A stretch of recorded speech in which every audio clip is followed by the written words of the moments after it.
रोटी बनाने असा कुछ मिले कोने बिजली में केदी मला लाइट आहे केदी मला गाने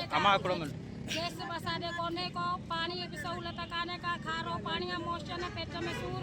उल्टी बार के तेती का अस्पताल काने का वजह काने न नालिया न गैसा न सौली बिजली का वजह काने सन गोठ में स्कूल को कोने सारे स्कूल बाहर छाते तेली में कने छाते बाहर पढ़ाई ने असी तो जाय लथे असी सन भारत जी जिंदगी तन वने बर्बाद तन थे बरोट पास करे पर चूणे जने गोठ में सन बाहर पढ़ण पे वने यो को तरीको सला को ऑफिसर कोन थे को पीर गुरु कोन थियो आहे असीं ग़रीब थी रहिया आहियूं असां हाणे असीं सुजाग आहियूं असांखे बिजली ॾियो असांखे गैस मंज़ूर करे ॾियो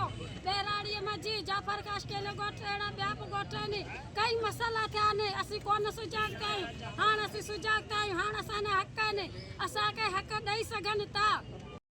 जंग असांजी जारी रहंदी देसी रात धारी रहंदी जंग असांजी जारी रहंदी बचारे मां गैस की लोड शेडिंग खत्म कयो बचारे मां गैस की लोड शेडिंग खत्म कयो बचारे जिले के आसपास ये गोठन के खत्म करो बचारे आसपास ये गोठन के सुई गैस दो बचारे के आसपास ये गोठन के सुई गैस दो बचारे आसपास ये गोठन के सुई गैस दो बचारे मां बिजली की लोड शेडिंग खत्म करो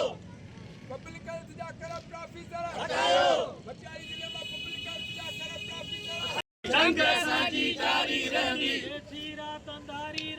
जंग असांजी जारी रहंदी बचारी जिले के आसपास जे गोठन के बचारी जिले के आसपास जे गोठन के